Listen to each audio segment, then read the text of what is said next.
같이 기도하시겠습니다. 사랑과 은혜가 풍성하신 하나님 아버지, 죄 가운데 있었던 저희를 주님의 피로 구원하시고 또 몸된 교회 가운데서 교제하며 또 주의 복음 전할 수 있도록 도와주신 감사드립니다. 우리가 더욱 이 마지막 시대에 코로나 속에서 주님의 일을 할 수 있도록 도와주시고 또 마땅히 전해야 될 많은 사람들에게 복음을 전할 수 있도록 또 구원의 역사가 일어날 수 있도록 도와주시옵소서. 특별히 정옥교회 사랑해 주시고 또 건강을 지켜주시고 또 이 속에서 신앙을 지켜주셔서 우리가 더욱 든든한 믿음으로 성장할 수 있도록 도와주시옵소서.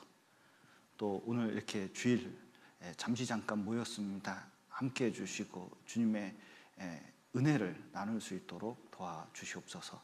오늘 교제의 시종 주님께 맡기며 예수님 이름으로 기도드렸습니다. 아멘.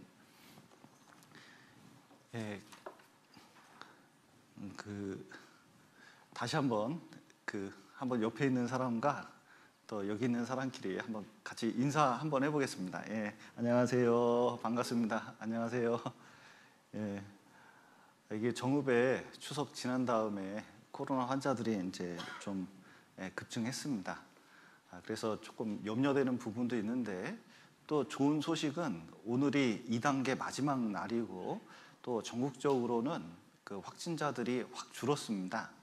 그리고 또 정읍에서도 확진자가 나왔지만 이렇게 관리를 잘해서 검사한 사람들이 음성으로 나오고 또 시간이 지나면서 그 잠복기가 있는데 잠복기 동안에 이렇게 확진자가 안 나왔거든요. 그러니까 이제 실제로는 이제 퍼지진 않았다, 그런 뜻이 되겠습니다. 그리고 오늘 이제 2단계에서 좀 내려가면서 모일 수 있도록 할 수 있을 것 같습니다. 그래서 교회 모임을 가능하면 이제 정상화 시키려고 지금 생각하고 있습니다. 추석 때 저도 살이 확 쪄가지고 이게 지금 이제 걱정이긴 한데 또 몸도 좀 정상적으로 만들고 교회도 모임도 좀 우리 신앙도 정상적으로 만들려고 지금 생각하고 있습니다. 특별히 앞으로 3개월간이 되게 중요할 것 같습니다. 이게 감기 환자나 독감 환자 그리고 코로나 환자도 좀 늘어날 수는 있는데 또 그 사이에 지금 항체 치료제부터 시작해서 약이 꾸준히 개발되고 있어가지고 왠지 연말까지는 또 내년 초까지는 뭔가 이제 대책이 나올 것 같습니다. 그래서 이 사이에 중요한 것은 우리가 이제 어떻게 신앙을 위해서 또 교회를 위해서 주님을 위해서 준비하느냐에 따라서 그 내년이 좀 달라질 것 같습니다. 그래서 2단계 때에도 강당에서는 50명을 모일 수 있거든요. 그리고 또 우리는 정읍교회가 좀 넓어서 저기 교육관도 있고 또 탁자 놓으면 여러 공간이 있기 때문에 이제 충분히 이제 이 방역 수칙만 정확하게 지켜서 모일 수가 있습니다. 그래서 이제 방역 수칙을 준수하면서 웬만하면 그 방역 수칙만 지키면은 코로나 환자가 있어도 감염은 안 된다는 게 지금 확실해진 것 같아요. 그래서 우리도 방역 수칙만 지키면은 모임하고 교제하는데 큰 문제가 없다. 그래서 방역 수칙이라는 게 다른 게 아닙니다. 이게 반드시 마스크 쓰고 그다음에 손 소독제 반드시 발라주고 그다음에 접촉을 안 하면 되니까 이렇게 인사할 때도 이게 주먹으로 인사하고 그러지 말고 가능하면 목례로 이렇게 인사해주고 하면 큰 문제는 없을 것 같습니다. 그리고 이제 11월 달에 또 12월 달에 초에 이렇게 결혼식이 있습니다. 그래서 11월 7일에는 이훈아 자매님 이렇게 결혼식이 있는데 문제는 오늘 이제 나와서 이렇게 인사하기로 했거든요. 근데 지금 스트리밍이 안 된대요.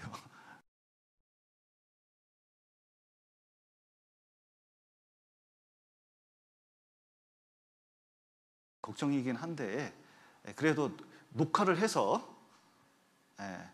따로 잘라가지고 정보 공유를 할 테니까 너무 걱정 안 하셔도 됩니다. 그래서 어떻게 해서든 이 코로나 속에서 그 사건은 계속 생기지만 반드시 할 거는 한다. 이은하 자매님께 11월 7일 날 결혼식 안 할 거냐 이렇게 물어보면 실례거든요. 반드시 할 거거든요. 표정 보니까 그래요. 그래서 근데 우리도 이제 전도 집회가 잡혀 있고 그리고 여러 가지 모임이 있습니다. 근데 그것을 하나님 앞에서 포기할 거냐, 할 거냐, 이것은 되게 중요한 문제거든요. 그래서 준비는 다 하고 또 만약에 사건이 생겨가지고 못하게 되면 우리는 준비했는데 하나님이 허락지 않은 거니까 우리가 하나님 앞에 죄가 되지는 않습니다. 근데 우리가 태만해서 게을러서 준비 못하면 그 사건이 생기더라도 결과는 같을지라도 그것은 하나님 앞에 반드시 문제가 될 수가 있거든요. 앞으로 신앙생활 하는데도 문제가 될 수 있습니다. 그래서 좀 준비하면서 이렇게 이제 모이기 시작할 겁니다. 그래서 이번 주 수요 말씀도 교회당에서 이제 실시를 하려고 합니다. 그리고 토요 교제도 그리고 구역 모임도 화요일 날 있는데 그때는 아무래도 이제 확진자가 조금 있을 수 있기 때문에 반드시 모임은 안 하더라도 말씀은 한다. 이렇게 이제 제가 마음을 먹었습니다. 고생은 전도인이 말씀 준비하면서 좀 할 수가 있거든요. 준비하는 과정이 좀 전도인 자신은 좀 어려울 수 있습니다. 그래도 최선을 다해서 하겠다. 그래서 화요일 날 온라인으로 구역 모임을 할 건데 말씀은 전할 겁니다. 그래서 듣고 싶은 분은 교회당에 오셔도 돼요. 그래서 어떻게 해서든 우리가 할 수 있는 것은 최선을 다해서 하겠다 이렇게 결심을 했습니다. 그리고 추계 수양회가 그 다음 주에 있습니다. 그래서 추계 수양회 때도 지금 구역장님들하고 오늘 끝나고 잠깐 교제를 할 건데 구역별로 이렇게 날짜 정해서 웬만큼 이제 참석하는 게 좋지 않겠나 이렇게 생각이 듭니다.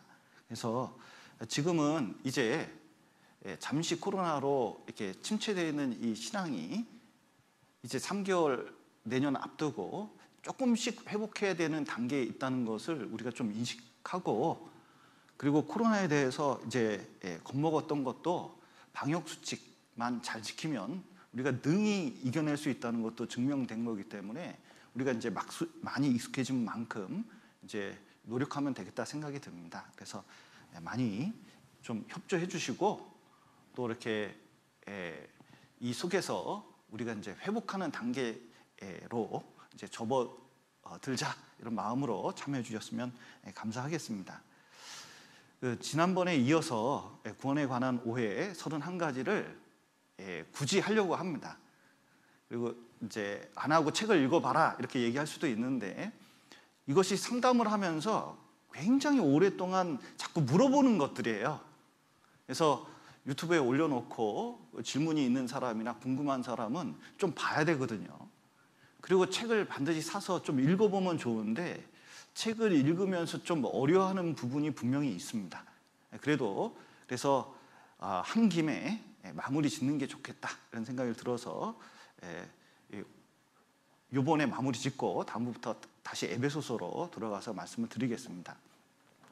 여기 이제 왜 일일이 이 구절을 하냐면 신앙생활 하는 데 있어서 이렇습니다. 히브리서 5장에 있는 말씀처럼 때가 오래됐습니다.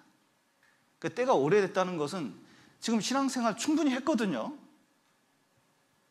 1, 2년도 아니고 교회가 이제 굉장히 이제 장성해졌습니다. 그러면 너희가 마땅히 선생이 될 터인데 너희가 다시 하나님의 말씀의 초보가 무엇인지 누구에게 가르침을 받아야 할 것이니 젖이나 먹고 단단한 식물을 못 먹을 자가 되었도다. 이제 어느 정도 됐으면 단단한 식물, 자 아이들은 호두 이렇게 주면 호두 이거 제대로 못 먹습니다. 깰 힘이 없거든요. 근데 어른은 호두를 딱 깨서 열면 거기 있는 견과류를 먹을 수 있지 않겠습니까? 그럼 그 맛을 느낄 수 있거든요. 근데 성경 말씀도 이게 부드러운 말씀이 있습니다. 그리고 딱딱한 말씀이 있어요. 그러니까 교리적인 건 좀 딱딱해요. 어렵고 머리를 많이 써야 됩니다. 이거 공부하는 것 같아요. 외워야 될 것도 있습니다. 심지어. 근데 부드러운 말씀이 있거든요. 사랑 뭐 이런 거 있잖아요. 사랑이니 그다음에 뭐 온유니 겸손이니 이런 말씀은 좀 부드러운 말씀에 속합니다. 누구나 공감할 수 있고 느낄 수 있거든요. 근데 대부분 사랑, 겸손, 온유 이런 말씀하면 좋아해요. 대부분 좋아합니다. 부드러운 말씀이기 때문에 그렇거든요. 근데 구절을 들어서 일일이 문자를 따지면 이거 굉장히 어려워해요. 그런데 시간이 가면 되죠. 젖을 먹는 자마다 어린아이니 의의 말씀을 경험하지 못한 자여 단단한 식물은 장성한 자의 것이니 저희는 지각을 사용함으로 연단을 받아 성장하고 그리고 든든해지는 거거든요. 그런데 이제 시간이 가면서 여러분, 이 세상이 변하고 있다는 걸 아셔야 됩니다. 옛날에는 진화론이나 말씀을 우리가 어느 정도 아는 상태로 전하면 그들이 이제 받아들일 정도가 됐거든요. 근데 우리가 아는 수준을 그들이 또 알고 반격을 해요. 그럼 우리는 말씀을 정확히 알아서 그에 대해서 구체적으로 얘기를 할 필요가 있습니다. 그러니까 옛날보다 더 많이 알고 더 든든해져야 될 때가 지금 점점 돼가고 있어요. 그래야 한 명이라도 더 구하게 되는 거예요. 그런데 타성에 젖어서 옛날에 알던 말씀 정도 수준만 딱 알면은 막상 이 까다로운 자를 만날 때 못 건지는 수가 있다는 겁니다. 그러니까 형제 자매님들도 이제 오래된 것만 자랑할 게 아니라 성경을 정확하게 많은 구절을 구체적으로 아느냐, 이게 중요한 시대가 점점 돼가고 있어요. 그래야 그 상황에서 적절히 대처할 수 있거든요. 그래서 선악을 분별하는 자들이라 그랬는데 진짜 이게 확실한 것을 말씀으로 분별하는 것이 꼭 필요합니다. 이 누가복음 말씀을 보면 데오빌로 각하에게 이 복음을 자세히 차례대로 써보냈거든요. 예수님도 누가복음 24장에서 모든 성경에 쓴 바 자기에 관한 것을 자세히 설명하시니라. 그러니까 성경을 자세히 알고 자세히 설명하는 게 꼭 필요해요. 그것은 전도인에게만 필요한 것이 아닙니다. 그래서 말씀도 타성에 젖어서 그냥 그 정도 수준으로 아는 게 이게 잘못된 겁니다. 수요일날 이현 목사님께서 계속 중요한 말씀을 해주시거든요. 이렇게 신앙의 뼈가 되는 말씀을 해주시잖아요. 근데 놀라운 것은 10년 듣고 20년 듣고 같은 말씀을 몇 번을 들었는데도 나중에 구체적으로 물어보면 모르는 경우가 있거든요. 실제로 내 걸 만들지 못하는 경우가 많아요. 근데 우리는 구원에 관한 말씀은 진짜 정확하게 알아야 되거든요. 그러니까 확실히 알아주는 게 좋아요. 그래서 누가 물어봤을 때 정확하게 설명해 주는 게 꼭 필요합니다. 그래서 여기 이제 특히 성경을 읽을 때 이런 경우가 있습니다. 여기 이제 이게 아버지하고 아들이 야구 경기 보러 갔습니다. 집을 나서서 이제 가다가 차 사고를 당했거든요. 그런데 이제 아버지는 죽고 아들은 살아나서 응급실로 이제 갔어요. 그래서 응급실에 어떤 의사가 제 차트를 보더니 깜짝 놀래가지고 와가지고 절규했습니다. 나는 이 응급 환자를 수술할 수 없어. 얘는 내 아들이야 그랬거든요. 지금 상황이 이해가 되시나요? 그러니까 아버지 아들이 야구 경기 보러 갔습니다. 그래서 사고 당했어요. 아버지는 죽었습니다. 아들이 응급실에 갔거든요. 응급실에 갔어요. 근데 외과 의사가 딱 보더니 차트를 보고 얼굴을 보더니 뭐냐면 나는 얘를 지금 수술을 할 수가 없어. 얘는 내 아들이기 때문에 손 떨려서 못해. 이렇게 얘기를 한 거예요. 상황이 좀 이해가 되시나요? 이 외과 의사는 누구죠?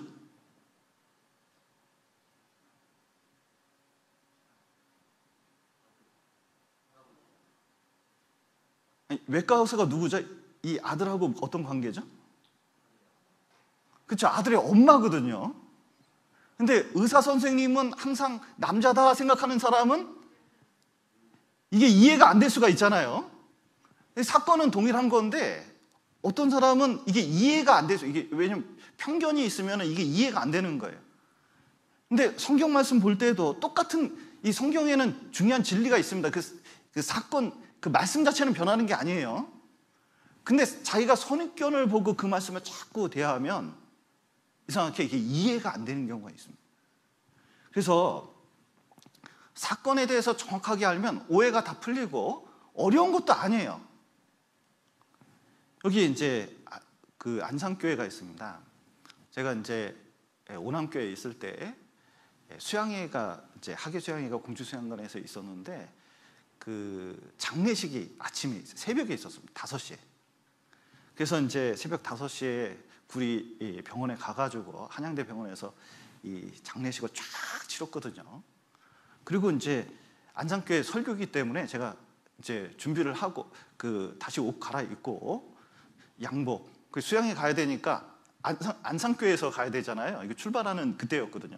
그러니까 또 옷을 갈아입고 짐 싸가지고 또 수양회 가면 우리 교회 아이들이 오니까 그 아이들 그 좋아하는 종이 접어주려고 큰 종이 이제 돌돌 말아서 이렇게 이제 안산교회로 출발했습니다. 그래서 설교하고 안산교회 차 타고 공주수양관 가려고 이제 가는데 안산교회를 이제 초행길이다 보니까 길을 이렇게 가는데 그 이제 새벽은 아니죠. 아침 7시쯤 좀 이른 시간에 7시 반쯤 됐나요? 이렇게 이른 시간에 이 주변에 탁 내렸더니 안산교회가 약간 외졌더라고요. 생각보다 외졌더라고요. 버스 내려서 길 찾는데 조금 그 물어볼 사람도 없고 사람이 아침에 주일 아침에는 그 없더라고요. 근데 딱 보니까 어떤 여자분, 중년 여자분이 이렇게 이제 지나가는 게 보였습니다. 보니까 성경책이 있어요. 이 근처에서 성경책 끼고 가실 분은 우리 자매님들밖에 없을 거라는 생각을 가지고 저분 쫓아가야겠다. 그래서 이제 쫓아갔습니다. 쫓아가는데 그 자매님께 점점 다가갈수록 이 자매님은 발걸음을 더 빨리 가는 거예요, 앞으로. 한참 가다 보니까 이분이 좀 너무 서둘러서 가니까 물어볼 틈도 없이. 근데 가만 생각해보면 내가 생각해도 좀 이상하겠어요. 뭐냐면 몽둥이 같은 거 하나 들고 있고 가방 이렇게 있고 그 다음에 짐이 잔뜩 있는 데서 막 겁나게 빨리 쫓아가니까 이게 얼마나 당황하셨겠어요. 그래서 이제 나도 놓치면은 이제 골목으로 들어갔으니까 놓치면은 못 간다는 생각에 열심히 쫓아갔죠. 그래서 이제 드디어 이제 안산교회 여기에 도착을 했어요. 그러니까 이 자매님이 여기 쏙 들어가시더라고요.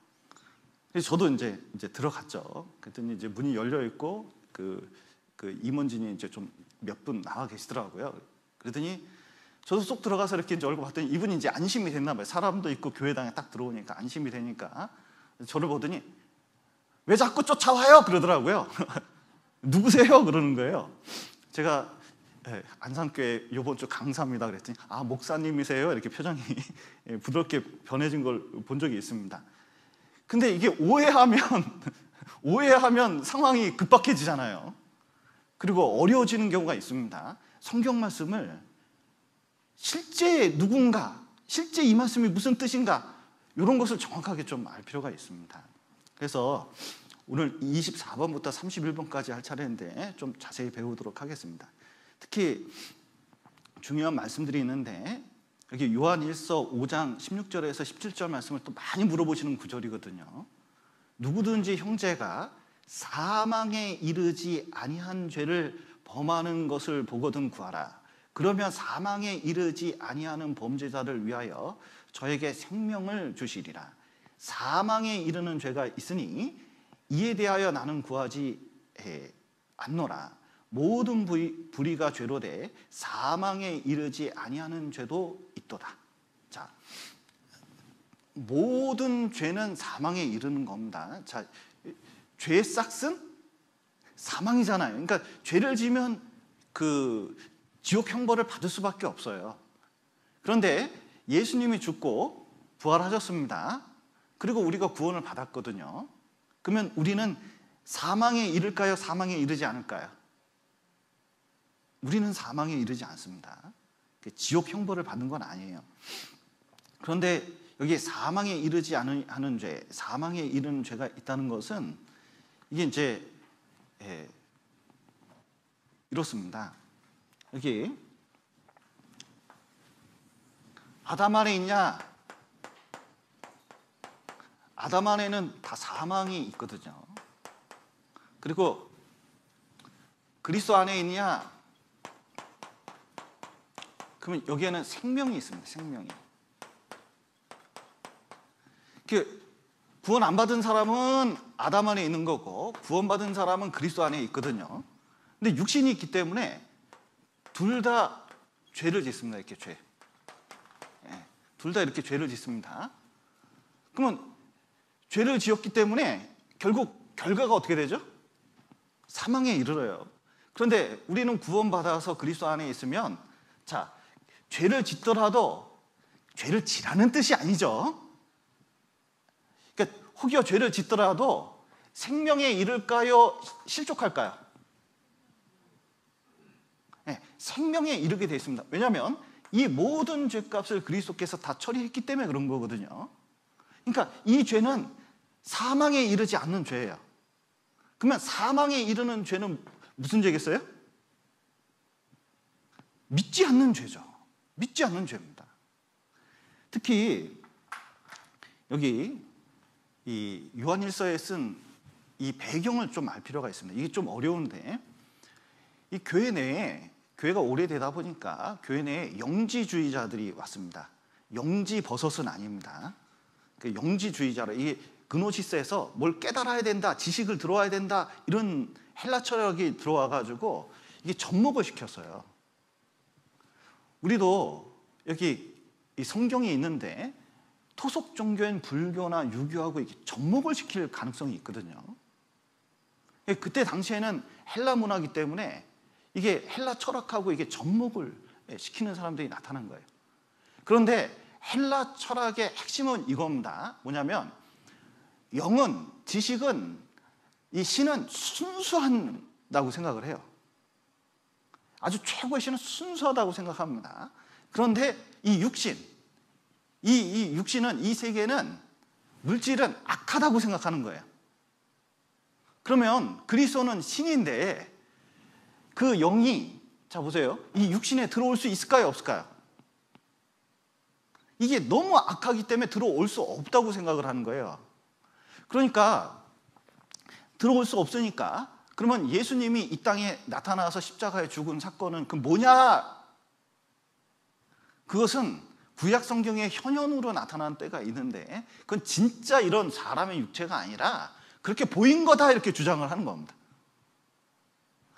근데 그게 교회 안에서 먹혀들었어요. 왜냐하면 십자가를 부인하는 것도 아닌 것 같고, 그리고 뭔가 더 깨달아야 될 것 같고. 자, 성경 말씀은 더 깨달아야 됩니까? 깨닫지 말아야 됩니까? 이게 참 그 용어가, 이게 기독교 안에 용어가 참 희한한데, 깨닫는다, 자, 깨달음 이렇게 얘기하면, 자, 깨달음 하면 불교 용어입니까? 기독교 용어입니까? 아니면 일반 용어입니까? 깨달음, 그러니까 이게 불교라고 생각하는 분 혹시 계셔요? 이게 깨달음은 그냥 일반 용어거든요. 불교에서도 쓰고 기독교에서도 쓰고 여러 그 학문에서도 쓰는 거예요. 깨달아야 된다는 말은 다 쓰는 거잖아요. 근데 성경을 가르치면서 깨닫는다는 단어만 쓰면 무슨 이단인 것처럼 생각하는 사람들이 있어요. 성경에 깨닫는다는 말씀이 얼마나 많은데 성경 말씀은 깨달아야 되는 거거든요.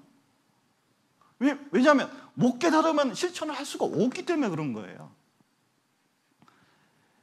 그런데 사람들이 어떤 용어만 쓰면 오해하는 경우가 종종 있는데, 성경의 어떤 말씀이나 지식들은 깨달을 필요가 있습니다. 분명히 깨달을 필요가 있어요. 그런데 그런 용어가 자꾸 겹치니까 이게 이상한 사상이 이제 나타나기 시작하는 겁니다. 그래서 그 지난번 시간에도 말씀드린 것처럼, 자, 이 육체는 악하니까 이 영적 활동하는데 이 육신이 자꾸 방해를 놓는다는 거예요. 특히 고린도 전서에 보면 뭐냐면 희한한 논리를 세웁니다. 이게 악한데 이게 방해가 되지 않냐? 그러면 배라는 게 왜 있냐? 배. 이 배라는 게 왜 있냐면, 이 배가 고프면 먹어야지. 그러니까 식물을 위해서 있는 거 아니냐? 그러니까 먹는 것을 위해서 있는 거 아니냐? 그러니까 먹어줘야 채워지고 그래야 활동을 하는 거 아니냐? 그러면 사람이 성적 욕구가 있다. 육신이 있기 때문에 성적 욕구가 있다. 그러면 어떻게 되느냐? 그놈을 채워야 활동을 할 수 있는 거 아니냐? 그러면 자유로워지는 거다. 그런 거로 뭐냐면 이 육체는 욕구를 충족시켜줘야 활동을 하는 거니까 이 사람들이 간음도 하고 도덕적으로 타락한 생활을 한다는 거예요. 그런데 고린도전서 6장의 결론은 뭐예요? 자, 배는 식물을 위해서 있습니까? 이게 말이 너무 어려워지나요? 자, 배. 여기 식물이 있습니다. 자, 식물이 있어요. 자, 먹을 거 말하는 거예요. 자, 배가 있고 식물이 있습니다. 다 이거 왜 있어요? 이거 하나님 위해서 있다는 거예요. 그러니까 이 몸도 하나님을 위해서 있는 건데 이 몸 자체가 악한 게 아니다. 육신, 죄라는 게 악한 것이지 몸 자체가 나쁜 게 아니에요. 여러분, 몸 관리해야 됩니까? 몸 관리 안 해야 됩니까? 이놈의 썩을 몸, 이놈의 육신. 그래, 너 혼나야 돼. 넌 병들어 봐야 돼. 그래서 나쁜 거 막 먹고 그리고 막 이렇게 이제 절제하지 못하고 막 이렇게 행동하는 게 이게 옳은 게 아니거든요. 그러니까 하나님은 이 몸 이게 중요한 거기 때문에 이게 부활할 때 이 몸이 이게 이용이 되는 겁니다. 그러니까 몸 자체가 이게 악한 게 아니라는 거예요. 그 욕구 충족을 위해서 몸을 만든 것도 아니라는 겁니다. 자꾸 사람들이 오해하고 있다는 거죠. 그런데 교회 안에 들어와서 죄를 엄청 짓게 만든 거예요. 그러니까 자유로운 사상을 준 겁니다. 죄를 져도 그러니까 이 교회에 이렇게 이제 상담을 하고 이렇게 하다 보면 그 다른 교회도 다 마찬가지입니다. 요즘 사상이 어떠냐면 그 다양성을 인정하면서 어떤 식이냐면 죄를 져도 마음이 편안하게 만들어요. 죄의 기준을 확 낮춰버리는 겁니다. 완전히 낮춰버려요. 그래서 성경을 안 읽어도 죄책감 하나도 안 느끼고 그리고 어디 가서 그 큰 죄를 지어도 인간이 그럴 수도 있지 뭐 그거 가지고 그러냐. 기도를 안 해도 전도를 안 해도 모임을 안 해도 별로 큰 문제가 되지 않는 거예요. 왜냐하면 기준을 확 낮춰놓으니까 문제가 안 되는 거예요. 그래서 또 간증까지 해요. 간증까지 해요. 마음이 편안한 게 얼마나 좋은지 모른다고 이런 식으로 이제 되는 겁니다. 왜냐하면 자기 도덕적인 기준을 확 낮췄기 때문에 그런 거거든요. 근데 그게 교회 내에 퍼졌어요. 이게 퍼졌어. 이 사상이 퍼진 거예요. 그러니까 사람들이 어떠냐면 이 죄에 대해서 무감각한 거예요. 이 죄에 대해서. 그러면 교회 내에 어떤 사람이 많이 나왔냐면 형제라는 사람들 중에서 이 사상에 전염돼 가지고 죄 짓는데 편안하게 죄 짓는 사람들이 늘어났어요. 그리고 그 중에 무리를 이끌고 나간 사람이 생겼습니다. 여기 한번 보시죠. 여기 보면 여기 요한일서에 보면 영지주의자들이 있는데 미혹하는 자들이 있죠. 근데 저희가 우리에게서 나갔어요. 일부는 나갔습니다. 심지어 우리에게 속하지 아니하였나니 만일 우리에게 속하였다면 우리와 함께 거하였으려니와 저희가 나간 것은 다 우리에게 속하지 아니함을 나타내려 함이니라. 분명히 교회 안에 성령이 계시고 말씀이 올바로 전해지고 있습니다. 근데 어떤 이유가 됐든 이유는 대부분 이거예요. 어떻게 나한테 그런 말을 할 수가 있냐? 교회가 어떻게 그렇게 할 수가 있냐? 뭐 이런 핑계를 대거든요. 여러분 집에서 문제가 생기면 아버지하고 어머니하고 아니면은 아들 딸하고 문제가 생겼습니다. 어떻게 나한테 그런 말을 할 수가 있냐? 해놓고 집 나가서 안 들어와요. 그러면은 그런 말보다 나간 게 더 심각한 거죠. 이게 어떤 죄가 더 큰지 한번 생각을 해보셔요. 이 교회도 마찬가지입니다. 이건 우리는 가족과 같은 것이거든요. 주님 안에 있는 거예요. 그래서 결국은 우리에게 속하지 않았다는 것을 나타내는 거다. 그러니까 이 영지주의자한테 미혹돼 가지고 나간 사람들, 특히 형제라고 하는 사람들에게 얘기를 하는 거예요. 그래서 형제라는 사람 중에 나간 사람 중에 이 사람들이 과연 그 구원 받은 사람인지 안 받은 사람인지 좀 알 필요가 있잖아요.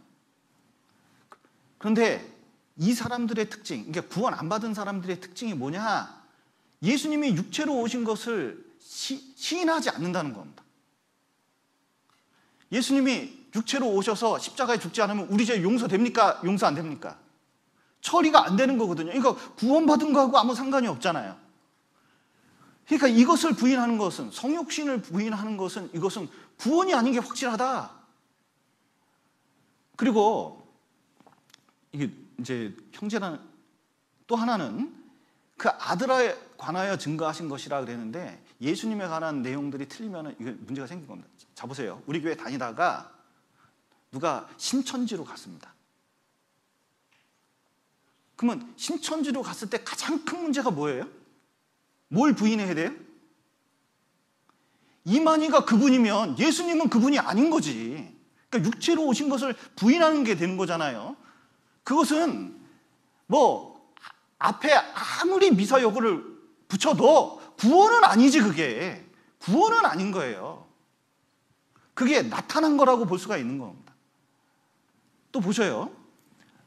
또 하나는 진리를 행치 아니하거냐 그랬는데, 이 무슨 뜻이냐면 말씀에 대해서 순종을 안 하는 특징이 있다는 겁니다.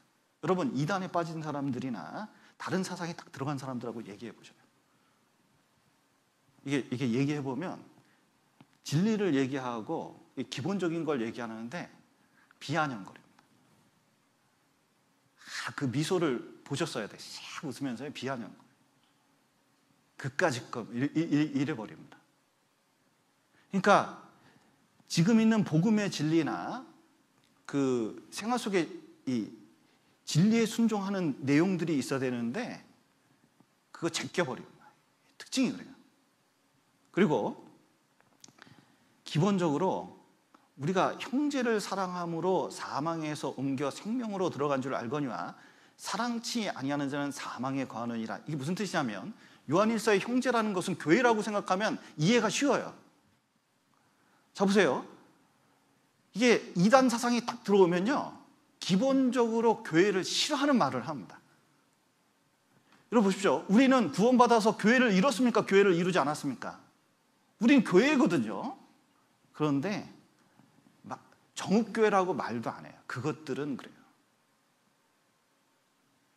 그리고 자꾸 이게 비아냥거리는 말투를 이제 적용을 하는데 입에 담기도 싫어요. 그게 무슨 뜻이냐?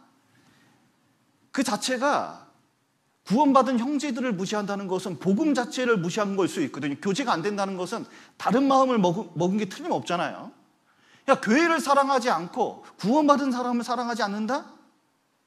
십자가로 대속받은 사람을 기본적으로 그렇게 비아냥거린다? 구원받은 사람일 리가 없다. 그래서 교회를 사랑하느냐 사랑하지 않느냐, 이게 결정판이에요. 그리고 소망이 있다면 자기를 깨끗하게 하거든요. 거룩하게 하게 하는 특징이 있다는 겁니다. 거듭난 영은 깨끗한 영이에요. 죄하고 이렇게 엮일 수가 없는 겁니다. 그러니까 죄가 들어오면 문제가 돼야지. 근데 문제가 하나도 안 돼. 아주 자유로워. 죄에 대해서.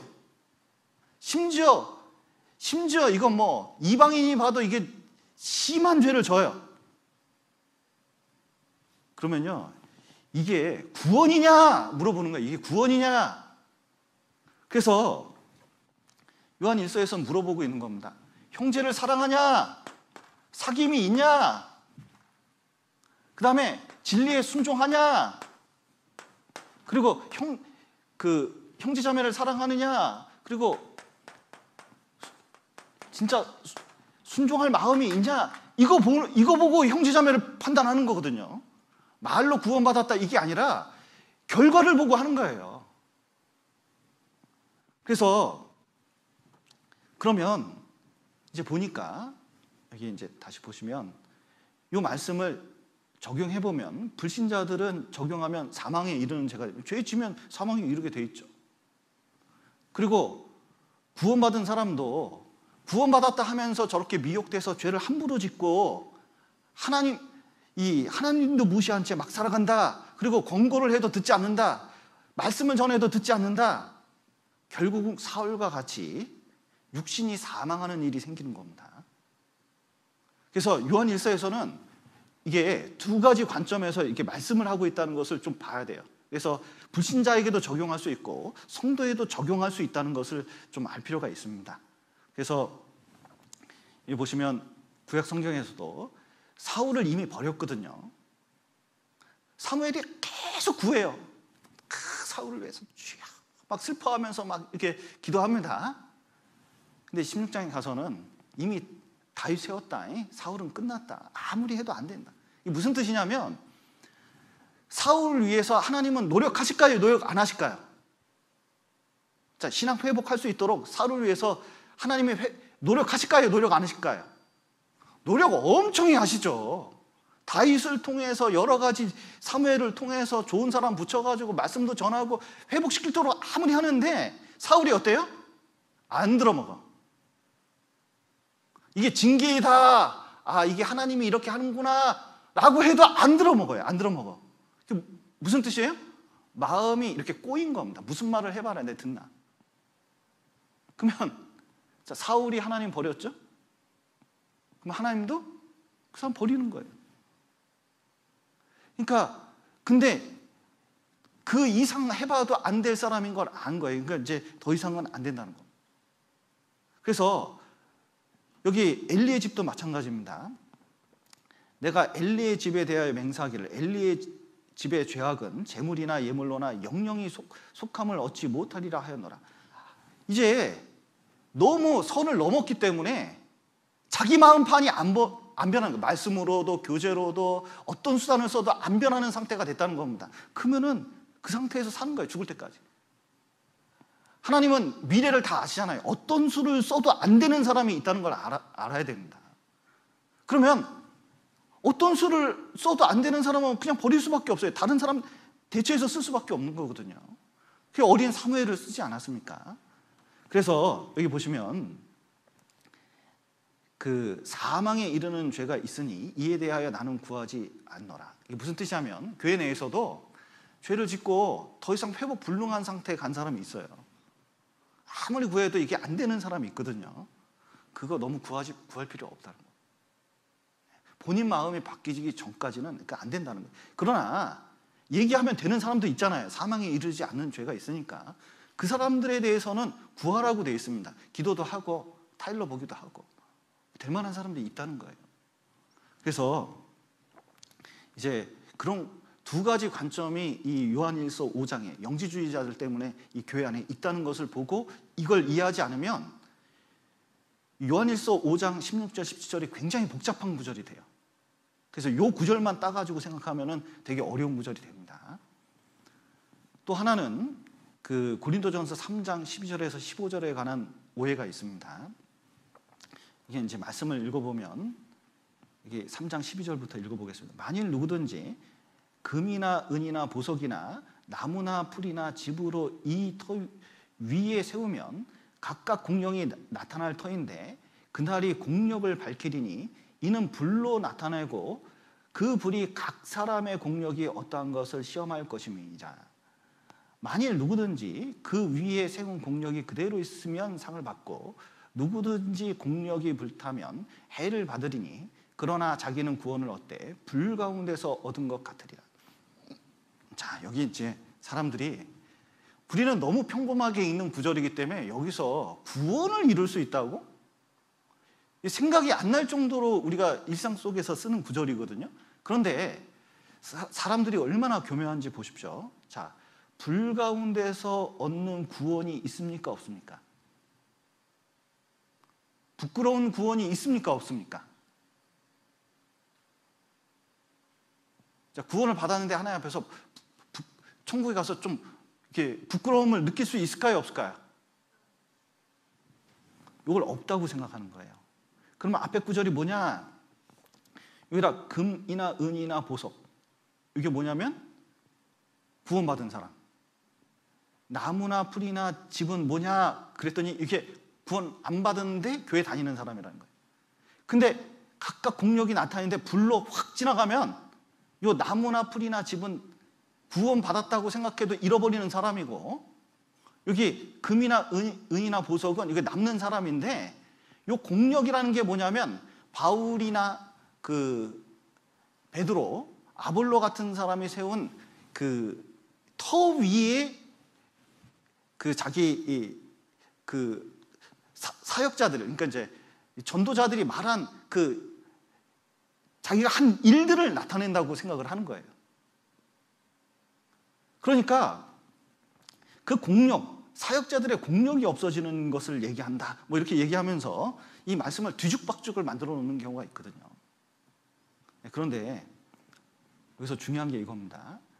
그 불이 누구요?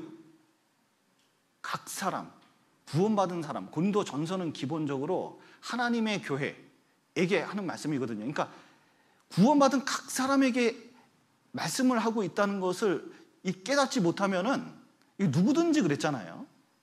이게 말씀이 오해가 된다는 거예요. 그러니까 구원도 부끄러운 구원이 있다는 걸 알아야 된다는 거예요. 이거 보십시오. 3장 10절에 보면 내게 주신 하나님 은혜를 따라 내가 지혜로운 건축자 같이 터를 닦아두매 다른 이가 그 위에 세우나 그러나 각각 어떻게 그 위에 세우기를 조심할지니라. 여기 베드로, 아볼로, 바울 등등 말씀 전하는 자가 좀 있습니다. 자, 보십시오. 전도자가 교회 이 밑에는 예수님이 있고 그 위에 사역자들이 있는 거거든요. 그 위에 교회가 세워져 가는 겁니다. 말씀 위에 이 교회가 세워져 가거든요. 그러니까 바울 사도도 말씀 전할 때 어떻게 하면 지혜로운 건축자처럼 자기가 말씀할 때 잘 계획을 세워가지고 교회를 위해서, 고린도 교회를 위해서 얼마나 열심히 했는지 몰라요. 왜냐면 가장 오랜 기간 이 3년 반 동안 고린도에 있었고 이 고린도 교회, 문제 있는 교회를 세우기 위해서 얼마나 노력을 했습니까? 말씀을 전했어요. 근데 중요한 것은 말씀을 그렇게 전해도 자기 신앙 세우는 사람, 자기 신앙은 누가 책임져야 돼요? 그 좋은 말씀 들어도 그것을 바탕으로 자기가 신앙을 잘 건축하지 않으면 그거 아무것도 아니잖아요. 정읍교회도 여기 쭉 한번 우리 그 담임하신 목사님들 쭉 썼습니다. 우리 김동 목사님, 신보임 목사님, 박종건 목사님, 김종천 목사님, 저 이렇게 이제 있는데 말씀을 각자 깨드는 대로 이렇게 말씀을 전할 거 아닙니까? 그러면 신앙이 다 똑같은 게 아니에요. 어떤 사람은 그 말씀을 바탕으로 자기가 잘 세워나갈 수 있거든요. 어떤 사람은 아무리 좋은 말씀을 전하여도 자기가 신앙을 부술 수가 있는 거예요. 그러면 그 결과에 대한 책임은 누가 지냐? 하나님 앞에서 자기가 져야지. 자기가 짓는 거예요. 누구 목사님 때문에 내가 이렇게 됐잖아. 그 말이 통할까요? 안 통할까요? 그건 다른 형제 자매님이나 이렇게 들어줄 수 있는 얘기지 하나님은 그렇게 들으시지 않습니다. 나의 공력, 내가 한 일, 그리고 하나님 앞에 신앙은 주님 오시는 날 결정되는 거예요. 그래서 공력이 싹 지나갈 텐데, 그 불이 확 지나갈 텐데, 이 공력이라는 건 뭐냐면은 내 한 일에 대해서 이제 보세요. 지금 울산 화재가 있었잖아요. 확 지나갔습니다. 그랬더니 그 집이 꽤 비싼 집이더라고요. 3억에서 5억 정도 된다 그러네요. 근데 이제 보험금 얘기 나오고 그 집값 뭐 문제가 쭉 나와서 한번 좀 읽어봤는데 손해를 엄청 봤어요. 화재가 하나 나가지고. 근데 하나님 앞에 나타나는 날이 있는데 나는 그 목사하고 이 정도 신앙이 됐다. 그러니까 이제 상을 이 정도 받겠지. 이렇게 생각했는데 하나님이 실제 관측을 해보니까 확 지나가 보니까 실제 하나님 앞에 가치 있는 것들은 몇 개 없다. 이렇게 될 수가 있는 거잖아요. 근데 어떤 사람은 자기는 부끄럽게 생각하고 아무것도 아니다 생각했는데 어느 날 봤더니 거기에 하나님 보시기엔 귀한 게 있는 경우가 있을 수 있거든요. 중요한 것은 공력이 나타나는 날이 있다는 겁니다. 여기 보셔요. 돼지 삼형제 이야기 좀 아시죠? 그 어떤 집은 집으로 짓고 어떤 집은 나무로 짓고 어떤 집은 시간을 많이 들여서 벽돌로 짓습니다. 늑대가 와가지고 훅훅 불었더니 지푸라기 집은 훅 불었더니 쓰러지고 나무 집은 어떻게 했어요? 훅 세게 불었더니 무너지고 벽돌 집은 아무리 불어도 무너지지 않더라. 뭐 이런 게 있는데 우리 신앙도 잡으십시오. 지푸라기로 짓고 특히 나무로 질 때 나무 집은 멋있어 보이거든요. 괜찮아 보여요. 그런데 사람들한테는 그렇게 보일지 모릅니다. 그러니까 직분도 갖고 있고 그리고 열심도 보이고 하는데 하나님은 진짜 마음까지 살피는 분이잖아요. 진정으로 그랬냐? 이거 물어볼 거지 않습니까? 그러니까 그게 썩어지고 임시적인 것, 이제 세상 사람들에게 보일 것, 이런 것들이냐, 그리고 하나님 앞에 진짜로 그 마음이 온전해진 거냐, 이거는 분명히 심판날에 드러나게 될 거라는 거예요. 그거 가지고 상급 준다는 겁니다. 사람의 평가는 아무것도 아니라는 거예요. 그래서 부끄러운 구원이 있습니다. 여기 롯의 가족이 있는데 이 롯은 구원받은 사람이 틀림없습니다. 그런데 소돔과 불탈 때 아무것도 남는 게 없잖아요. 왜냐하면 소돔과 고모라에서는 복감도 했고 그리고 자기 가족들도 간수했고 넉넉히 잘 살았거든요. 근데 하나님 앞에 가보니까 남는 게 하나도 없어요. 그런 경우가 있다는 거예요. 그래서 이것은 구원을 이룬다는 그런 마을이 아닌 겁니다. 그리고 여기 보면 이 말씀 다음에 요걸 붙이더라고요. 경에 베드로전서 2장 6절 이렇게 보면 경에 기록하였을 때 보라 내가 택한 보배롭고 요긴한 모퉁이 돌을 시온에 두노니 저를 믿는 자는 부끄러움을 당치 아니하리라 하였으니. 자, 믿는 자는 부끄러움을 당치 않는다. 그러니까 부끄러운 구원은 없다 이렇게 얘기를 하는 거예요. 말이 맞는 것 같습니까? 안 맞는 것 같습니까? 자, 보세요. 그러니까 말을 잘 알아야 됩니다. 자, 수치라는 거에 부끄러움이 있거든요. 자, 보세요. 여기 이제 그 싱가포르에서 엉덩이를 때리는 태형이 있습니다. 그 옛날에 미국 소년이 싱가포르에서 그 백미러를 다 때려 부셨어요. 지나가다가 조금 정신 상태가 온전하지 못한 애 같아요. 이 탁탁탁 하면서 이제 이 백미러를 다 부셔버렸습니다. 근데 그런 죄를 지면 싱가포르에는 태형이 있었어요. 그래서 그 법원에 갔더니 태형 두 대. 근데 싱가포르에서 태형 2대가 이게 엄청 큰 거랍니다. 왜냐하면 싱가포르에서는 태형을 어떻게 하냐면 그 죄수복을 입힌 다음에 십자가에서 45도로 눕힌대요. 그리고 엉덩이를 그 엉덩이 주사 맞는 것처럼 이게 엉덩이를 탁 이렇게 깐답니다.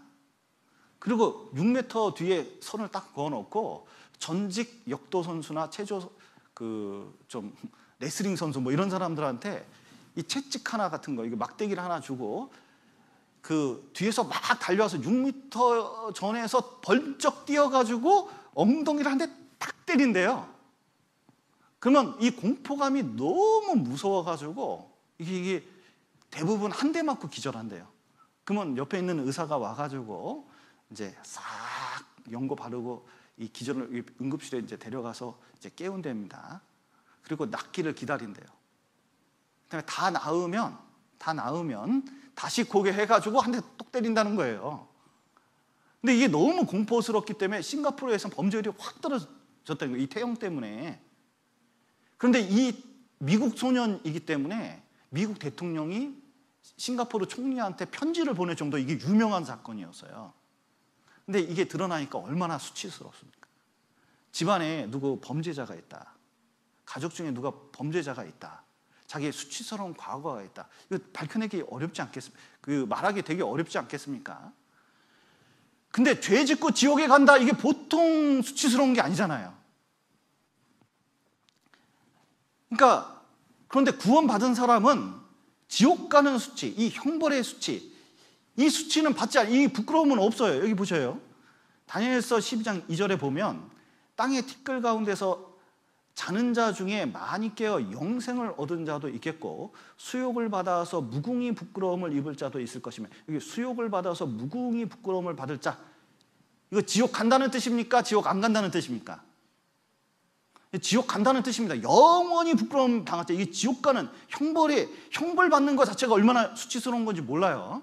지옥 가는 게 엄청 수치스러운 겁니다. 고통만 생각하는데 이 부끄러움도 극도로 된 상태가 지옥이라는 걸 아셔야 돼요. 너무 후회스러운 곳이죠. 그런데 구원받은 사람은 그런 부끄러움을 당하지는 않습니다. 그런데 자 보셔요. 이게 누구든지 이 음란하고 죄 많은 세대에 나와 내 말을 부끄러워하면 인자도 아버지 영광으로 거룩한 천사들과 함께 올 때에 그 사람을 부끄러워하리라.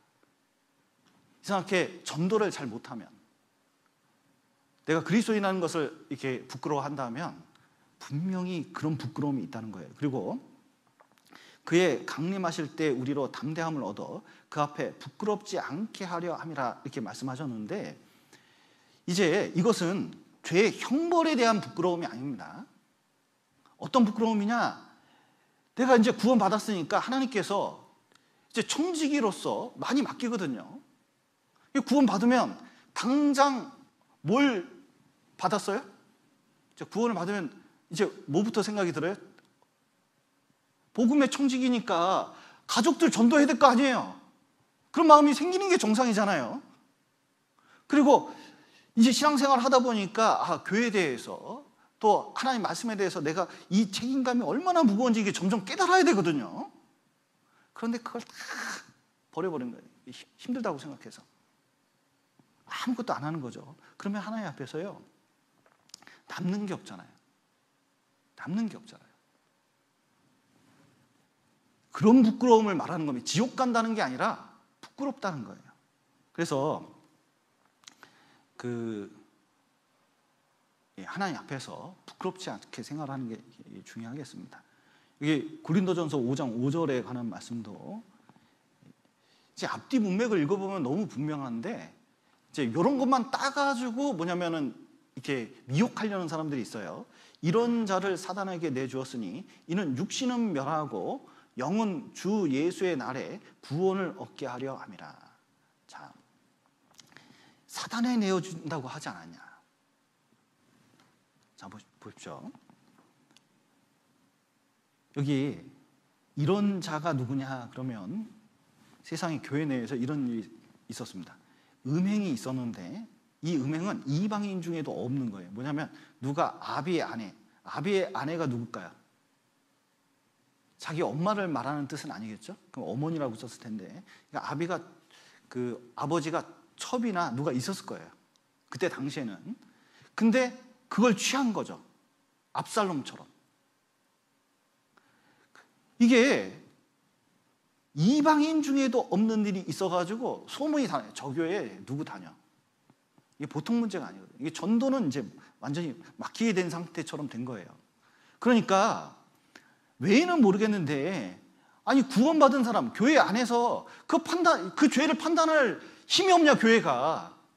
중요한 건 죄를 저지른 사람도 문제인데 그거를 가만 놔두는 사람도 문제라는 겁니다. 교회도 문제라는 거예요. 그러니까 외인들은 하나님이 판단하시려니와 이 악한 사람들은 너희 중에 내어줘주라.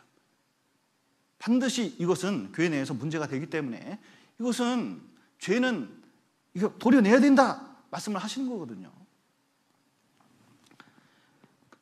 그런데 중요한 것은 이 사람이 이제 내어 쫓으면 어디로 가요? 세상으로 나가잖아요. 그러니까 세상에 나가면 세상은 이 사단이 다스리는 곳이거든요. 그러니까 이제 뭐냐면 사단에게 그래서 내어주는 거예요. 그러니까 구원이 없어지는 건 아니에요. 자, 보세요. 그런데 이 사람이 돌이켰어요. 뭐냐면 근심을 크게 했나 봐요. 너무 많은 근심에 잠길까 두려워하노라 그랬는데, 여기 보면 이 사람이 이 바울의 편지를 받고, 아이고, 내 지금 하나님 앞에 얼마나 부끄러운가, 이 교회 앞에 얼마나 부끄러운가, 이게 진짜 잘못된 거구나. 자기 양심이 있으니까, 구원받은 양심이 있겠죠. 돌이켰습니다. 그러니까 그 태도를 보이니까 저를 용서하고 위로하라고 다시 말씀해 줬습니다. 그러니까 돌이키니까, 자, 이 사람이 이렇게 큰 죄를 져도 돌이키니까 어떻게 됐어요? 교회에 들어올 수 있었어요. 이거 구원 안 받은 사람이 아닙니다. 구원 받은 사람이. 그러니까 구원을 잃어버릴 수가 없습니다. 그래서 여기 보면 또 우리가 아는 것은 우리는 하나님께 속하고 온 세상은 악한 자에게 처한 것이며 그랬는데, 우리는 이 두 경계 사이에 있거든요. 이 두 경계 사이에 있습니다. 그런데 교회 안에서 내쫓기면 세상에서 사단하고 짝짝꿍 되는 거예요. 자, 보셔요. 구원받은 사람이 너무 머리 쓰는 것도 좋지가 않더라고요. 그러니까 신앙을 포기하면서 세상 사람들을 어울려가지고 돈을 한번 큰 이게 챙기려고 하는 사람도 있을 수 있잖아요. 그리고 구원받은 사람이, 자 보셔요. 좀 머리 좋습니까? 안 좋습니까? 자, 돈 벌려고 하면 머리, 내가 괜찮은 사람입니까? 안 괜찮은 사람입니까? 한번 주식으로 벌어봐요? 아니면 어디 투자해가지고 한번 그냥 세상에서 한바탕 딱 해볼 그런 생각이 좀 있으십니까? 그 생각이 싹 은연중 들어오면요, 이제 신앙이 별거 아닌 것처럼 딱 되는 거예요. 그러면서 이제 서서히 이제 세상 쪽으로 발을 담그기 시작하더니 결국 교회에 있는 발을 딱 띄게 되면 세상에 딱 들어가는 겁니다. 그러면 누가 친구냐면 자기도 머리가 있다고 생각하니까 이제 이 사단하고 세상하고 짝짝꿍 하면서 이렇게 하는데, 여러분, 이 마귀가 아주 교묘한 자거든요. 맨 처음에 친근하게 보일지 몰라도 이거 이길 수 있을까요? 못 이길까요? 이길 수가 없어요. 이게 이길 수가 없습니다. 결국 낯쓰고 버리는 거거든요. 이게 밟히기만 할 뿐이거든요. 교회 나중에 돌아보면 교회 안에 있는 게 큰 지혜라는 거 이게 깨닫게 되는 거예요. 그래서 이것은 구원받은 사람이 구원을 잃어버릴 수 있다 이런 뜻이 아니라, 사단에게 내어줬던 세상 밖으로 쫓아낼 때 이 세상하고 짝짝꿍 돼서 결국은 심판을 당할 수 있다는 거, 육신도 심판당할 수 있습니다. 이걸 말씀하고 있는 거예요.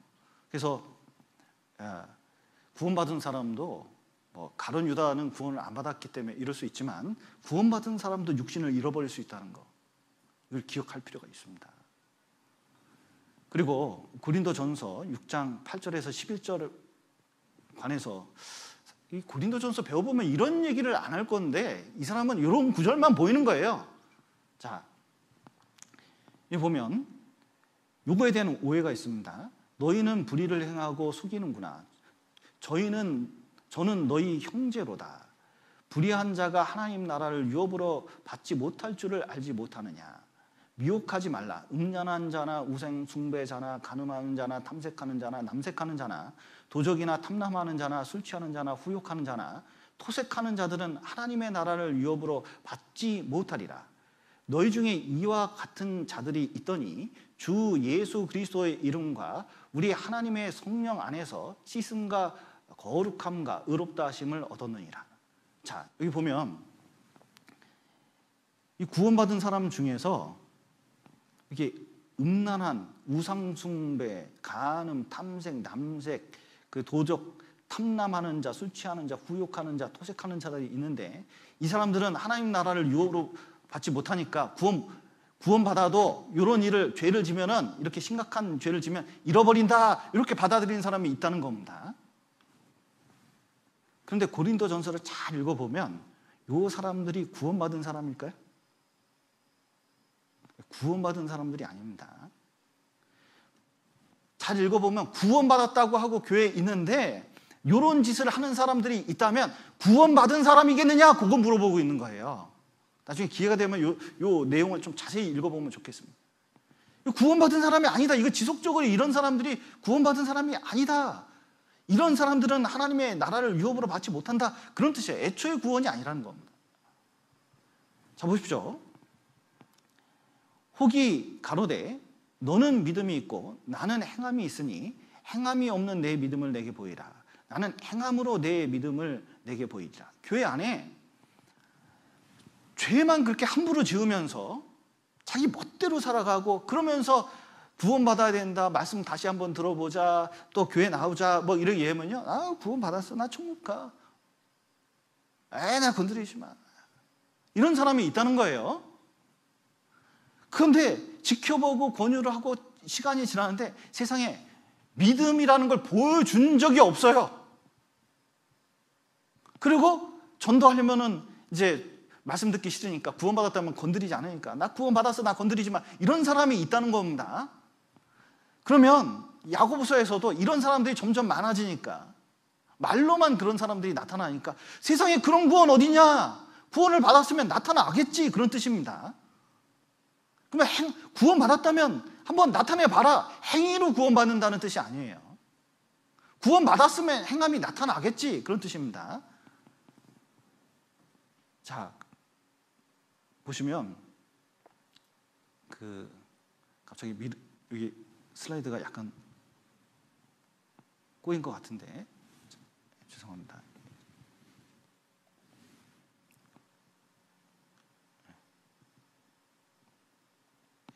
나중에 한번 다시 다루죠. 여기 한번 보시면 또 고린도전서 9장 27절에 대해서 잠깐 말씀드리면, 내가 내 몸을 쳐 복종케 함은 내가 남에게 전파한 후에 자기가 도리어 버림이 될까 두려워함이로라, 이렇게 말씀하셨는데, 자, 자기도 도리어 버림이 된다고 바울 사도가 말씀하지 않았냐, 이렇게 이제 물어보는 겁니다. 근데 영어 성경을 자세히 읽어보면 버림이 된다는 게 disqualified 이렇게 되어 있거든요. 이게 무슨 뜻이냐면 실격의 뜻입니다. 실격. 자, 벤 존슨이 옛날에 9초 79로 세계 신기록으로 우리 서울 올림픽 때 88 올림픽 때 그 우승을 해가지고 이 톱 기사로 나타났습니다. 그런데 며칠 지난 다음에 벤 존슨이 약물 투약했다고 나와가지고 실격, 그 뒤에 있는 칼 루이스가 금메달 딴 기억이 있습니다. 요거 좀 기억나셔요? 기억나는 분은 저희 세대, 안 나는 분은 저쪽 세대, 이렇게 됩니다. 이게 되게 유명한 사건이거든요. 실격을 한 거예요. 선수로서 자격이 없는 거예요. 구원받아도 그 자격을 실격하면 안 되잖아요. 지금 손흥민 선수가 굉장히 이제 유명해져가지고 사람들이 이제 축구를 많이 봅니다. 근데 이제 그 축구 경기하면서 이제 내용을 좀 살펴봤더니 나는 축구 경기에 선수들이 그렇게 나오고 싶어 하는지 몰랐어요. 그러니까 명단에 있냐 없냐에 따라서 이 축구 선수들한테는 그냥 우리는 그냥 운동 경기 들어가냐 나가냐 이 정도라고 생각했는데 자기 운명이 걸려 있더라고요. 이 나가냐 안 나가냐에 따라서. 이 나가는 게 엄청 중요한 거더라고요. 이게 특히 선발로 나가는 게 이렇게 중요한지 몰랐어요. 기사를 읽어보면서 이제 좀 알게 됐거든요. 그런데 자격이 미달될까봐 이게 이제 안타까운 모습이 있습니다. 구원받아도 자기가 직분이 있잖아요. 목사로서 직분이 있고, 사도로서 직분이 있고, 구역장으로서, 뭐 조장으로서 이 봉사 직분이 있습니다. 그런데 죄를 지면 문제가 생기면 그 자격을 잃어버리면은 이게 회복하는데 이게 시간이 걸리는 거거든요. 그거 잃어버릴까봐 걱정한다, 그런 뜻입니다. 그래서 자기는 어떻게 하냐? 늘 복종케 한다는 거예요. 연습을 한다는 겁니다. 여기 보시면 내 몸을 쳐 복종케 한다는 게 과거에 이 권투가 있었거든요. 여기 이제 그 로마 시대 때 이렇게 권투가 성행했습니다. 요즘 말하면 그 뭐죠? 뭐 이게 권투 장갑 안 끼고 막 싸우는 거 있잖아요. 그런 경기가 있습니다. 그런데 딱 치는데 어디 치냐면 이 눈밑을 친다는 뜻이에요. 자기 몸을 치는 게. 그러면 이거 탁 치면, 이 눈 밑에 탁 치면은 어떻게 되죠? 이거 정통으로 맞았습니다. 이게 얼굴을. 그러면 어떻게 됩니까? 쓰러지는 거죠. 근데 상대방을 친다는 거예요? 자기가 친다는 거예요? 자기가 자기를 탁 친다는 거예요. 이게 죄 지을 수 있는 그 건덕지를 딱 통제해가지고 절제한다는 뜻이거든요. 왜냐면 자격 잃을까봐. 그래서 자기 절제가 얼마나 중요한지를 지금 말씀하고 있는 겁니다. 또 이제 유명한 말씀이죠. 그러므로 나의 사랑하는 자들아, 너희가 나이 있을 때뿐 아니라 더욱 지금 나 없을 때에도 항상 복종하여 두렵고 떨림으로 너희 구원을 이루라 말씀하셨는데, 자, 구원을 이루라 그러니까 이 구원을 열심히 노력해서 이뤄야 된다 이렇게 생각하는 분이 있습니다. 근데 영어 성경을 보면 확실해져요. 자, 먼저는 영어 성경을 보기 전에 자, 구원이라는 단어가 여기 끝까지 견디는 자는 구원을 얻으리라 그랬는데, 여기 앞에 있는 구원도 그렇고 뒤에 있는 구원도 그렇고 그냥 일반 명사거든요. 자, 바울 사도가 유리굴라 광풍을 만났습니다. 바다에 빠져서 물속에 빠졌었는데 나중에 이제 건졌거든요. 그래서 구원을 받았어요. 그러면 이 구원은 어디에서 받은 구원이죠? 바다에 죽을 뻔하다가 거기서 건져내서 구원을 받았어요. 그게 무슨 구원입니까? 물속에서 구원이잖아요. 울산 화재가 있습니다. 이 불에서 건져냈어요. 그럼 어디서 구원이에요? 불 가운데서 구원이에요. 그러니까 구원이란 단어는 그냥 일반 명사입니다. 근데 이제 성경에서 쓰일 때 이 구원이 물속에서도 구원도 있고 병에서 구원받는 것도 있고 여러 가지 구원이 있는데, 영혼 구원, 그리고 영혼을 지옥불에서 건지는 그 구원을 말하는 내용이 얼마나 많이 있습니까? 그래서 영혼 구원이라는 단어를 특별히 쓰는 거예요. 근데 생활 속에서 죄 가운데서 건짐을 받는 것도 있잖아요. 생활 구원이라고 우리가 보통 얘기하고 있죠. 이 성화받는 일이 있는데 죄 가운데서 건져낸 건 건져낸 거잖아요. 예를 들어서 자기 자녀가 창녀촌에 있다. 그러면 자유롭게 살고 있으니까 냅둬야 됩니까? 건져내야 됩니까? 거기서 무조건 가서 끌어내야 되겠잖아요. 그러면 뭐라고 얘기하냐면 그곳에서 범죄 집단에서 건져냈다 이렇게 표현을 하잖아요. 생활 구원도 마찬가지입니다. 이 죄 가운데서 이거 끌어내면 그 구원을 받는 거예요. 생활 구원입니다. 그리고 이 죄된 세상에서 천국으로 딱 갔습니다. 그러니까 죄된 세상에서 건져낸 거잖아요. 몸의 구원을 받는 겁니다. 그런데 여기 마태복음 24장에서 보면 이 구원도 끝까지 견디는 자는 구원을 어디다 그러면 7년 환란에서 유대인 구원하는 걸 말하는 거죠. 이 유대인들은 7년 환란에서 끝까지 견뎌야 돼요. 그 내용을 말하는 거지, 이게 끝까지 노력해서 구원을 받는다 그런 뜻이 아닙니다. 그러면 이 빌립보서에 있는 2장 12절도 자세히 보면 항상 두렵고 떨림으로 구원을 이루라 그랬는데, 자 보세요. work, 좀 어려운, 죄송합니다. 영어를 써서 죄송한데 work for입니까? work out입니까? work out your own salvation 이렇게 되어 있거든요. 구원을 위해서 for면 구원을 위해서 열심히 일하라, 열심히 살라 그런 뜻이 되는 겁니다. 근데 work out은 뭐냐면, work out 얘기 들어보셨어요? work out? 그 경제 뉴스에 보면 work out 시킨다 그러잖아요. 부실 기업을 드러낸다는 뜻입니다.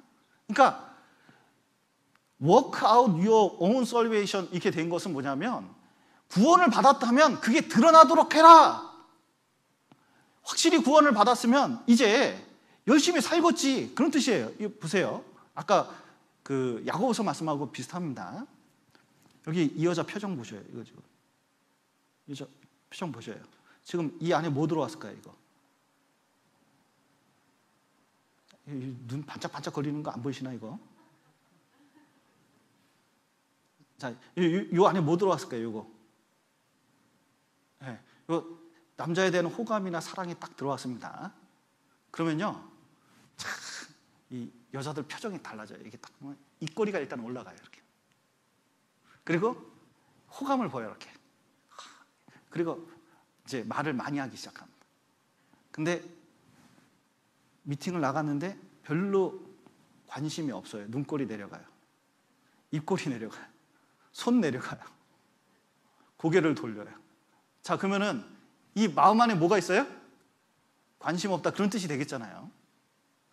그런데 사랑이 딱 들어오면, 자 보세요. 어떤 형제나 자매가 누구에 대한 사랑이 딱 들어왔습니다. 그럼 말이나 행동이 변하게 돼 있거든요. 맞습니까?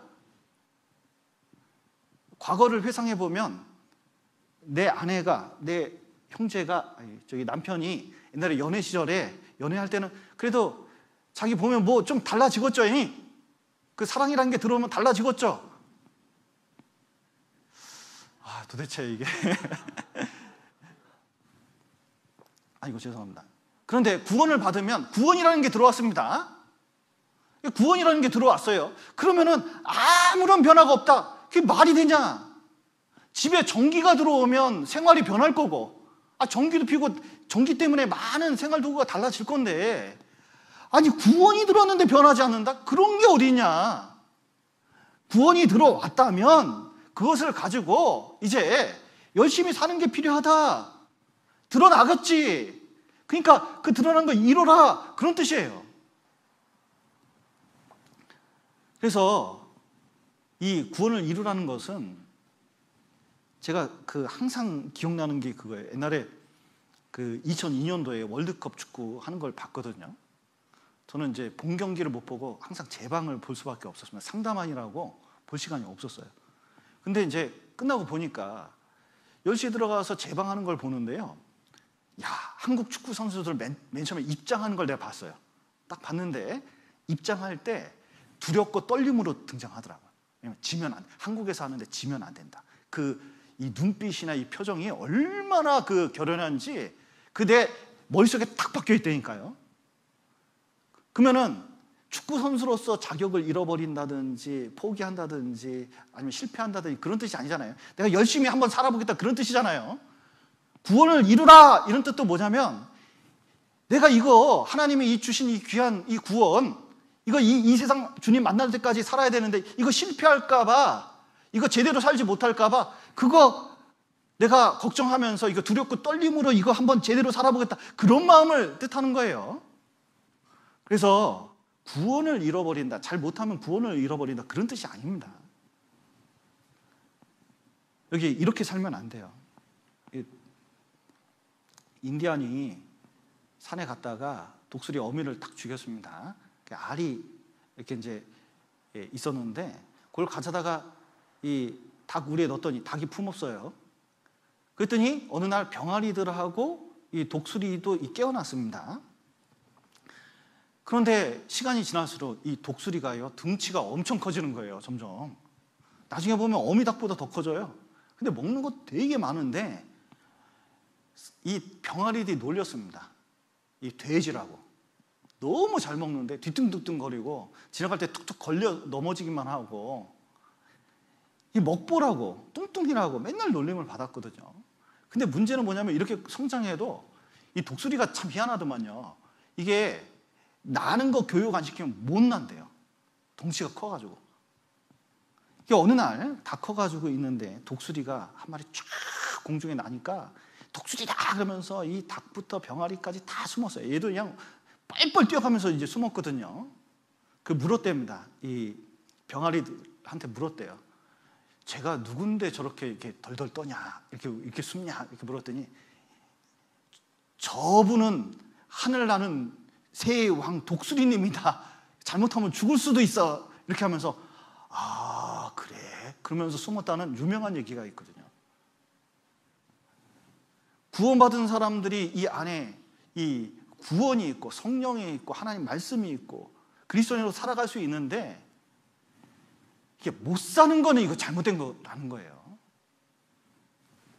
분명히 그 힘을 가지고 살아가면 얼마든지 힘있게 살아갈 수 있다는 걸 보여주고 있는 겁니다. 그래서 홍해바다는 하나님이 갈라놓고 지나가게 하셨는데 자 이제 요단강 건널 때는 어떻게 했냐면 먼저 발을 담그고 그때 요단강이 갈라지고 제사장이 건넌 것처럼 구원받은 이후에는 우리가 하나하나 개척하면서 가는 게 맞아요. 그러니까 적극적으로 할 필요가 있다는 겁니다. 그래서 우리가 구원의 3단계에 대해서 이제 배우는데 이것은 생활 구원에 관한 말씀이라는 게 너무 분명합니다. 또 디모데전서 이제 마지막 31번이네요. 디모데전서 6장 11절에서 12절에 관한 말씀인데 오직 너 하나님의 사람아 이것을 피하고 의와 경건과 믿음과 사랑과 인내와 온유를 좇으며 믿음의 선한 싸움을 싸우라. 영생을 취하라. 이를 위하여 내가 부르심을 입었고 많은 증인 앞에서 선한 증거를 증거하였도다 말씀하셨는데 영생을 취하라 돼 있지 않냐? 자, 하나님의 사람한테 영생을 취하라고 믿음의 선한 싸움을 싸우라. 싸우지 않고 이런 일을 행하지 않으면 영생을 취할 수 없으니까 잃어버리지 않냐? 이렇게 이제 주장하는 사람이 있다는 겁니다. 근데 이 영생을 취하라는 것은 이런 말씀입니다. 자, 보세요. 사는 게 사람마다 다 똑같은 게 아니에요. 자, 지금 인생을 살아도 삶의 질이라는 게 있는 거거든요.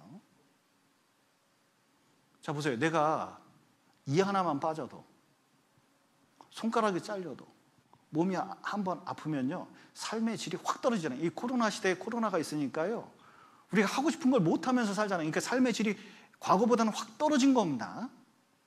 살긴 사는데 반드시 질이 있다는 거예요. 천국에 가서도 그냥 천국만 가면 좋은 게 아니라는 겁니다. 천국에 갔더니 내 친구가 대부분 주변에 있는 사람들이 대마, 롯 뭐 이런 사람들이에요. 그러면요, 마음이 좋겠습니까? 싫겠습니까? 내 인생을 사는데 맨 내 주변에 문제 있는 사람만 잔뜩 있어요. 나도 그 비슷한 사람이요. 그러면 삶이 좋겠습니까? 안 좋겠습니까? 내 주변에 있는 사람들이 다 신앙이 괜찮은 사람이고 교제가 잘 되고 그 안에 진짜 그 사랑이 넘칠 뿐만 아니라 교제가 잘 되는 사람이 주변에 있으면요, 이게 신앙생활의 질도 틀려지는 거거든요. 영생이라는 거 천국에 가서도요, 이게 천국에 가서 영원한 삶이 질이 틀릴 수 있어요. 해와 같은 사람이 있고 다리 같은 사람이 있고 별 같은 사람이 있는 거거든요. 어떤 사람은 금은달 같은 사람도 있을 수 있잖아요. 그래서 영생을 취하라는 것은 이 세상에서 나중에 천국 가면 완전히 달라진 삶이 있을 수 있기 때문에, 박지성이나 손흥민이나 또 누구 있어요? 김연아, 이 세상에서 그 경기 전에 얼마나 열심히 노력했습니까? 그리고 메달을 따고 그 다음에 삶의 질이 완전히 달라졌잖아요. 우리도 이 세상에서 열심히 노력하면서 악정고투를 합니다. 그러면 그의 대가로 나중에 천국 가면 삶의 질이 틀려지는 거예요. 영생이라는 게 질이 틀려지는 겁니다. 그러니까 그걸 취할 필요가 있잖아요. 그러니까 이 세상에서 신앙을 위해서 열심히 살아라, 그런 뜻이 되는 거예요. 그래서 구원받은 사람이 열심히 안 살면 영생을 잃어버릴 수도 있다, 그런 뜻이 아닌 겁니다.